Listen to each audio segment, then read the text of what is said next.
Actually আজকে আমাদের একটা কেসের ব্যাপারে আমরা কিছু সাফল্য অর্জন করতে পেরেছি, তাই আপনাদেরকে এই বিষয়ে কিছুটা বিস্তারিত বলতে চাই, কারণ যাতে আগামী দিনে মানুষ এই ধরনের বিষয় থেকে সতর্ক সচেতন থাকে এবং না ঘটে।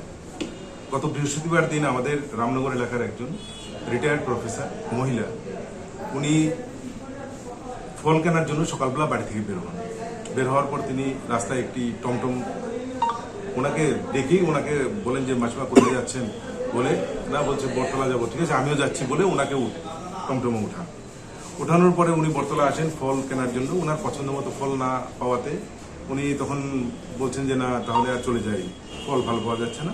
তো অ্যাকর্ডিংলি ওই টমটম যে ড্রাইভার উনি বলছেন যে না সূর্য চৌমুহনিতে পাওয়া যায়, চলুন সূর্য চৌমুহনি থেকে আমি ফল কিনে দেবো। তো অ্যাকর্ডিংলি উনি সূর্য চৌমুহনিতে আসেন এবং ওই আমাদের আগের আতরমা এর আশপাশ থেকে উনি ফল কিনেন। ফল কেনার সময় ওই সেই টমটম ড্রাইভার ওনাকে এমন ব্যবহার করে যাতে উনি অনেকটা মন গলে যায়, যেমন আপনি বয়স্ক মানুষ, আপনাকে নামতে হবে না, আমরা সাহায্য করব, এই সমস্ত কথা বলে ওই মহিলা ওনার প্রতি একটা আস্থা চলে আসে। অ্যাকর্ডিংলি উনি ফলটল নিয়ে যখন বাড়ি ফিরছিলেন, বাড়ি ফেরার পথে মেইন রোড থেকে রামনগর মেইন রোড থেকে সামান্য একটু ভিতরে ঢুকতে হয়, বলছে না এখানে নামিয়ে দাও।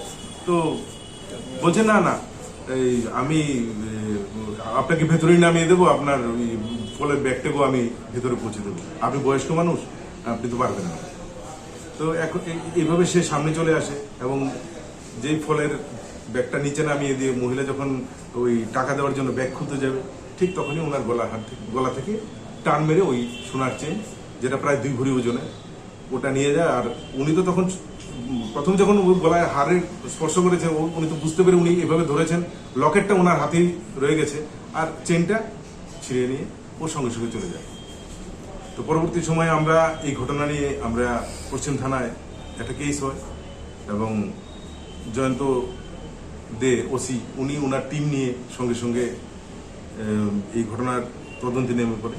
পাশাপাশি আমাকে একজন সাংবাদিক বন্ধু উনি ওনার মোবাইলের মাধ্যমে ওই বাড়ির থেকে ফুটেজটা উনি সঙ্গে সঙ্গে কালেকশন করে আমাকে দিয়ে দেন, দিয়ে বলেন যে স্যার বিষয়টা একটু দেখতে ভালো হয়। তো তাতে আমিও অনেকটা ইন্টারেস্ট নিয়ে এগিয়ে আসি এবং সবার সমষ্টিগত কাজ, সবাই এলাকায় বেরিয়ে যায় ওকে আইডেন্টিফাই করার জন্য। আমরা আইডেন্টিফাই করতে পারি, আইডেন্টিফাই করার পর জিজ্ঞাসাবাদ করা হয় এবং জয়ন্ত দেবনাথ ওনার টিম সহ জিজ্ঞাসাবাদ করার পর শেষ পর্যন্ত এই সোনার চেনটি আমরা ওনার কাছ থেকে উদ্ধার করি। স্যার যাকে ডিটেইন করেছেন ওর নাম কি, তার বাড়ি কোন জায়গায় এবং কতক্ষণ সময়ের মধ্যে আপনারা এই সাফল্যটা 48 আওয়ার্সের মধ্যে আমরা সেটা করতে পেরেছি। আর ওর নাম হয়েছে সঞ্জয় কর্মকার।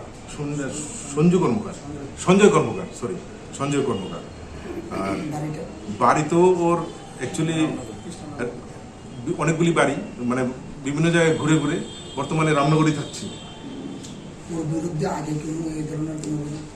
আগে ওর বিরুদ্ধে আমাদের কাছে কোনো সুনির্দিষ্ট কোনো অভিযোগ এমনভাবে আসেনি, কিন্তু অনেকগুলি আনরিপোর্টেড ক্রাইম যেটা বলি আমরা, যেগুলি ছোটখাটো ঘটনা যেগুলি সাধারণত আমরা পুলিশকে জানাই না, নিজেরাই শেষ করি, এই ধরনের কিছু অভিযোগ ওর বিরুদ্ধে ছিল। আপনি এই যে সাফল্যের মধ্যে কৃতিত্ব সিসি ক্যামেরার না এখানে সিসি ক্যামেরা রাখা আমাদের কাজের অনেকটা এগিয়ে নিয়ে গেছে সিসি ক্যামেরা ফুটেজটা, কারণ ওর ছবিটা যেটা আমরা তখন দেখেছি এটা স্পষ্ট ছিল না, কিন্তু এটা তবু আমরা এটা এমনভাবে প্রচার করেছি বিভিন্ন জায়গাতে যাতে ওকে কেউ না কেউ কিছুটা আইডেন্টিফাই করতে পারে। এমনভাবে 4-5 জন থেকে কিছুটা আইডেন্টিফাই করার পরে যখন দেখলাম সেই সঞ্জয় কর্মকারী সেই ব্যক্তিটা, সবাই যখন এটাকেই আইডেন্টিফাই করছে তখন আমরা ওকে খুঁজে বার করি। পুলিশ এখন কি ব্যবস্থা নিচ্ছে?